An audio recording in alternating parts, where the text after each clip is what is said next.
You're tuned in to Live Farm Girl Fit. It's fitness as a lifestyle. Keep it simple, get it done. I know food is fuel. What I'm making at home tastes better. Hard work yields results. The best part of Farm Girl Fit is the people.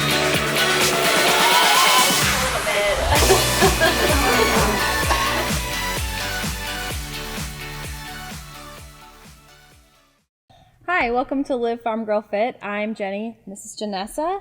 We're on episode 3, and we're talking about how to enjoy exercise and how to fit exercise into your daily life. So I think a good place for us to start is kind of giving a little bit of our background and what our approach to fitness was before we started the gym, before we started coaching. So why don't you start? Okay, so started in high school. I was a 4-sport athlete. I played volleyball, basketball, track, and softball, and I just really embraced athletics and team sports. And so I was interested in that. I had a really great experience in high school, small school. Shout out to Adrian, Oregon. But anyways, I really actually enjoyed being fit and being involved in team sports to start with. I did exercise science at Gonzaga University, and then just sort of intramurals, and still kind of got involved with that a little bit.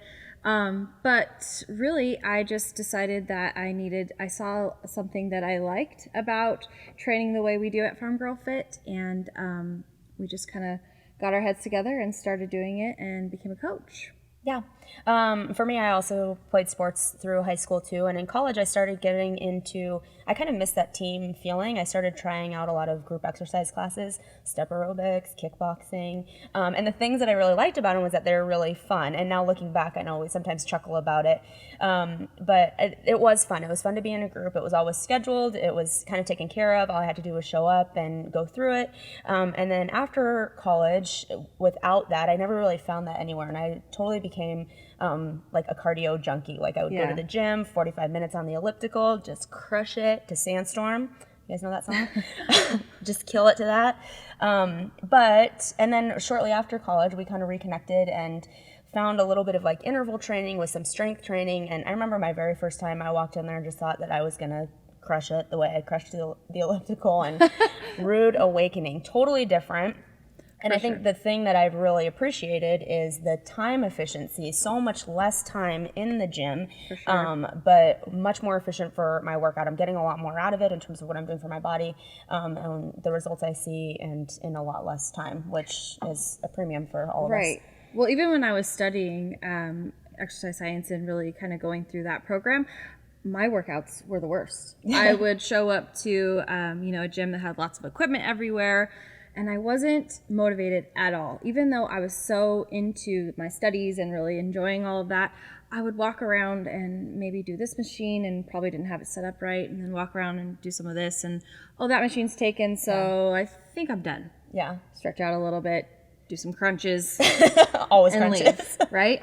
Yeah, and it really is what was kind of social. Like you'd go to see who you see at the gym, and what cute boys lifting weights. I'm not going down there because I don't know how to do that. But so those are kind of some of the things though that we've tried to like take and incorporate into what we do here. Some of the group training, the fun, the social aspect of it, but also being time efficient and keeping variety. Right. And even when we did start Farm Girl Fit and we're, the coaches, there is something that some of you may be familiar with is called the trainer's curse or the coach's curse. Yeah. It's that you're so involved in leading classes, and you're talking with everybody about what they should be doing specifically for their fitness and helping them, that you actually run out of time in your day, or you just don't make time to take care of yourself. So that's one thing that I know that a lot of people struggle with in the fitness community is not taking time for self, as well as some other specific populations. Yeah, and that's one thing about the way, the style in which we train is we're different from other group training classes, is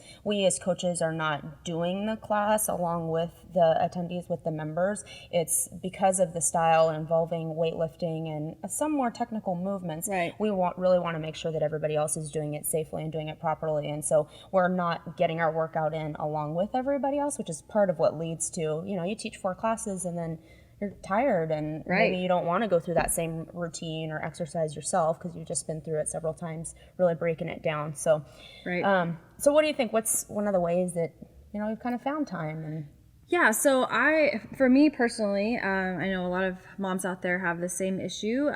You have little ones that aren't in school yet, and you really have to either have a gym like ours that really takes care of moms in really great ways, but you really do have to have a plan so that you know where your kids are going to be while you go to the gym or while you exercise, or if you can take them in a stroller or a jogger and do that sort of thing. But have a plan. Like I really have it when I look at my week.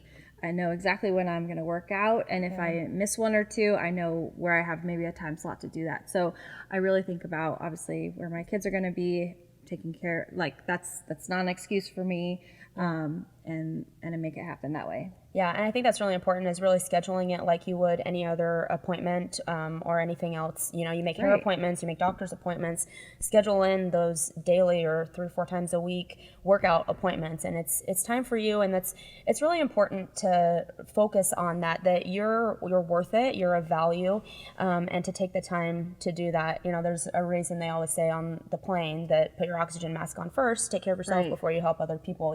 So important. You're no good to anybody else if you're not taking care of yourself. So we know that it's hard to do sometimes, but taking a look and kind of trying to plan in advance, and if something comes up, you got to roll with it. Right. And no excuses. Like that's your time. That's honestly, like, I'm sort of black and white on this. Like you just get it done. Like Yeah. make time for it. Yeah, and part of what helps is being efficient with the way that you're working out. So Right, it's no, not we gonna don't take have an hour and a half Yeah. to. Nobody has time for an hour and a half. No, but maybe 20 minutes, 30 minutes, you probably do. Yes, for sure. So a couple ways that you can do that. So we talk about having a little bit of a support system, right? Yeah. So having accountability, not posting some pictures to keep yourself accountable necessarily, Right. but really connecting with 1 or 2 people that you work with, coworkers, neighbors, friends, that you guys can meet up. And I know people have, they do this like runs really early in the morning Yeah. before their kids wake up and things like that. But definitely reach out to somebody or a couple of people to really keep you accountable and to do something with you. Yeah, and especially if you're trying to do it really early in the morning, you might have the best laid plan when you go to bed, but then all of a sudden that alarm goes off and you're like, God, really, bed's so comfortable, the babies are actually sleeping, I could get another 20 minutes of sleep. But if you know somebody's counting on you, you're going to get up and do it. And I mean, if you don't do it then, it may not happen later in the day.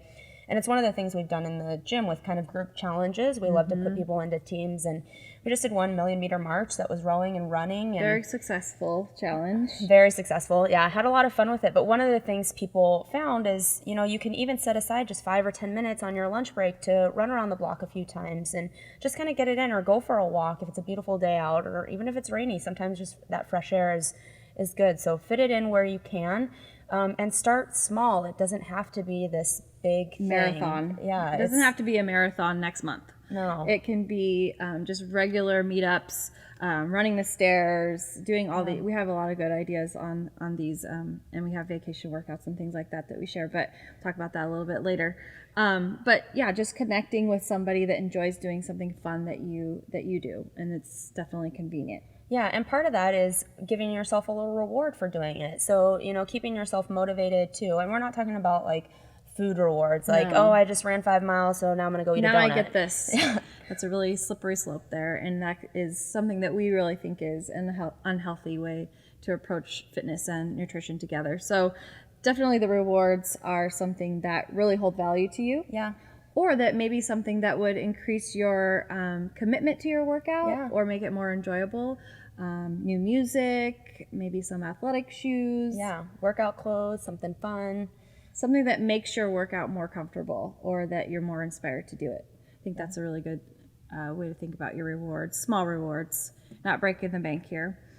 Yeah, and remember that it's really about consistency. It's about establishing a routine and a habit and making it just part of your everyday life or your weekly life. So, Right. I think a lot of people and women in general really feel like when they start to work out regularly that they have to in some way punish themselves, or that it has to have this sort of harsh or hardcore vibe to it. And really, I think one thing that we do really well here is everything's uplifting. It's exciting, it's fun. People walk in the door and they're like, yes, I'm here to work out and this is me time.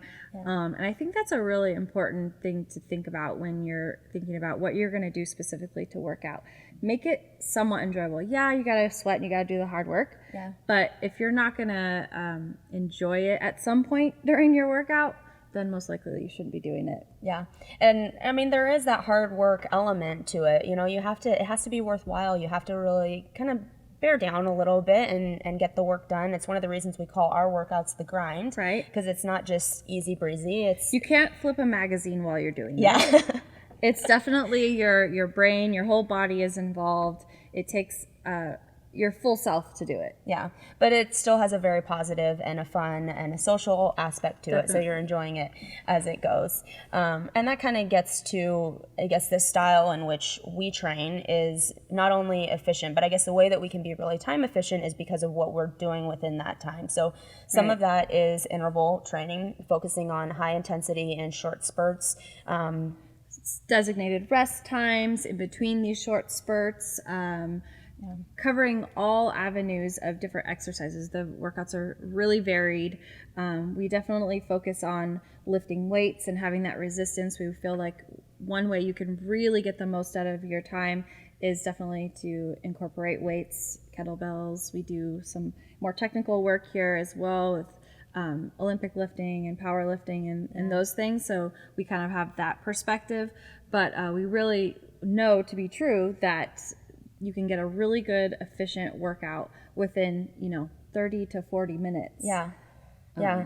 Every day. And then you don't just have to be the cardio junkie, and really you're not being as efficient that way necessarily as if you're incorporating some strength training and some resistance training. Right. We want you to sweat, and work as hard as possible, but that doesn't mean, it's just running or one way to which you can sweat or to work out. So we definitely keep our ladies on their toes and do a lot of fun things in each day. I've also often found like the sweatiest I am during a workout. You just love a good sweat, like you feel like it's cleansing and like detoxing and just getting rid of all the bad.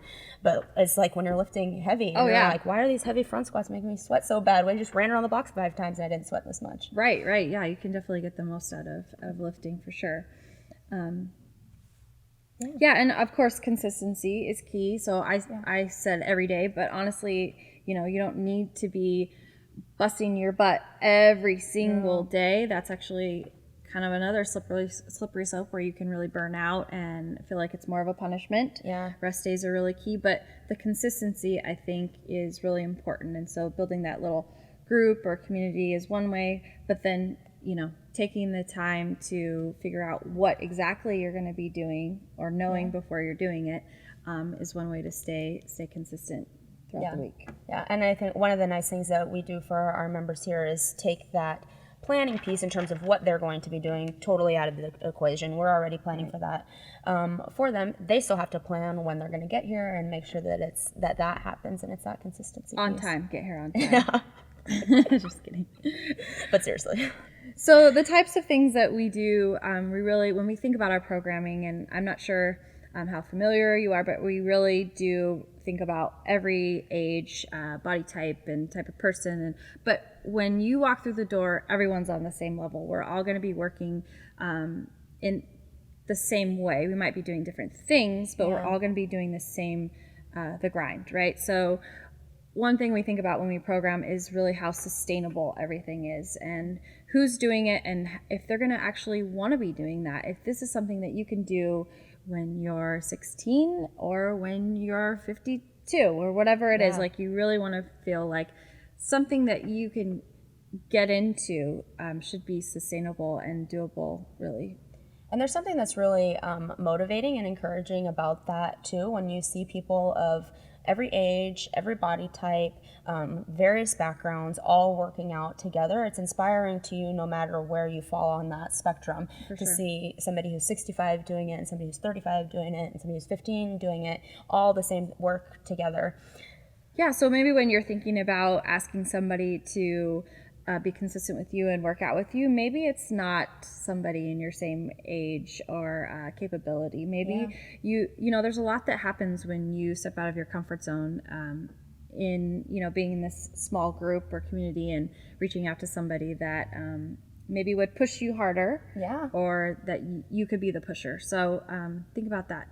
Yeah, and one of the things that, you know, is inevitable is, you know, falling out of that routine. It happens, whatever, you know, life throws your way, and you can have your best laid plans, but something kind of gets you out of your groove. And what are ways that you can do to, or things that you can do to get back into it?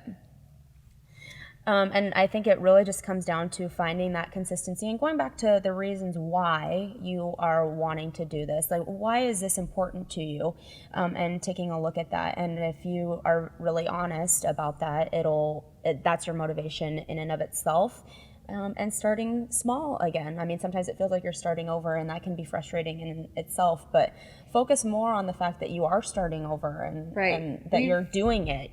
We've definitely had to deal with that this last winter season. I mean, I felt like around the quarter there was the flu or some illness or people taking a week off or 2 weeks. And we had to sort of, when we did see them come back in or whatever, being like, okay, like, be easy on yourself, like, you're starting again, and that's totally fine.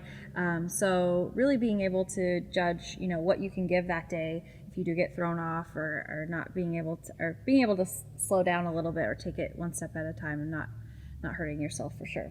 Yeah, and not being so hard on yourself. And it goes back to, you know, we talk about every day or maybe 3 or 4 days a week could be better for you if you don't need to beat yourself up. And it goes back to kind of how you approach it mentally, is be proud of yourself for doing something and for exercising and work hard, but you don't have to beat yourself up constantly, because then you're defeating the whole purpose. You're going to be injured or just burn out on it. Yeah, for sure. Okay, so then let's say that you're out of town, or you're planning vacation or something like that. What are some of the things that you've done, like when you're not here, able to just hop right into the gym? The gym definitely makes it convenient, our gym here. But I think vacation, the big thing is I try to keep up activity level overall. So I'm not going to necessarily like seek out another gym to attend. I might, depending on the duration of the vacation, but I'm just trying to keep up my activity level. So sightseeing, walking, hiking, you're visiting a place, so enjoy all that it has to offer. When we took a trip to Greece a few years back, Won't say how many years back. But one of the fun things when we were in Santorini, I'm sure you all have seen them, is the donkey trail stairs up, and we decided we were going to run them, which was bad idea. Don't really do that. Yeah, there's a lot of poop on those on that trail. Yeah, we did more lateral running than up, vertical, but definitely people were giving us like looks like, what did we just see go by? And sure sign that you're an American. Yeah, there were some comments about that. But yeah, we had jump ropes. Yeah. We did some jump rope workouts, and we had some people kind of like, what are you guys doing? But we were just at that, we were okay with it. Like, we knew that we wanted to get our sweat. And so jump rope, I think, is a really great way to just pack it. Super easy obviously. to pack. And going to like the interval trainings is using a Tabata, and I don't know how many of you are familiar with Tabata timers. They've become pretty popular, but Tabata is a function of the clock, and it's 20 seconds of work and 10 seconds of rest for 8 rounds. Full Tabata is 8 rounds. So it's less than 4 minutes. It's really fast, and there are lots of free apps that you can just download real quick on your phone. Tabata timer is my favorite free one to do, and just mix in different body weight stuff. So you could do jump rope for 20 seconds and 10 seconds, and if it's their first time hearing it, you might think, really, that's it? Yeah. But getting your heart rate up and doing that, it's quick and it's efficient. And I think that we're sort of used to having like a timer or having some sort of end goal. And so if you are just getting started, just think about really using either a timing, like downloading an app or whatever. But the timing thing is really interesting because you do get a break, or you make yourself have a break, Yeah. and then here we go again. So I think that people, when they think of workouts like I used to when I'd walk aimlessly around in a circle and do, you could still be doing a circuit but not really accomplishing anything. Yeah. So have an end goal, say, I'm going to do 50 of these, or maybe this time I'm just going to test and see how many I get, and then the next time I know and I'm going to try to beat that or whatever. So have an end goal in mind for those things. But Yeah, and of course when you're traveling, or if you're at home, and there are lots of things that you can do with fairly minimal equipment. Kettlebell is one of our favorites, or even a small set of dumbbells to get in some of that strength and resistance training. But really, your body is made to move in lots of different ways, and there are lots of body weight exercises that you can do: push-ups, sit-ups, squats. yes, There's tons of lunges. things out there, and I know you guys, if you're probably watching this or listening to this, you've probably seen some of them. So this isn't anything new, but we definitely want you to think about the way in which it becomes important to you, and how are you going to stay consistent, and why. So finding that deeper motivation and creating a habit based from that. So thinking more about exactly why you want to work out and what is it actually doing for you, and how you're going to stay consistent with it. Yeah, and we will have in an upcoming episode lots more about kind of stay-at-home or vacation workouts, lots more detail on that. So stay tuned for it, and if you have any ideas or specific questions, We'd love to hear it. Yeah, we would love to hear it. So please comment and let us know. Okay, so so any comments you can put on YouTube or Facebook. We'd love to hear that. Or on Instagram. Yes, and on Instagram, we'd like to pose a little fun challenge, a little prize giveaway. We're really good at that. So we are going to give 5 tank tops away, right? Yeah, 5 And of what them. do they have to do? So post a picture of yourself being active, getting your exercise in. Tag at FarmGirlFit and use the hashtag LiveFarmGirlFit. And choose 5. Like you said, we'll send out a fun little tank top. Yes, and make sure, if you haven't already, to subscribe to our YouTube and iTunes so you can see the upcoming episodes. Yeah, and if you like what you're hearing, please give us a review on iTunes as well. All right. I think that's it. Thanks. See you next time. See ya.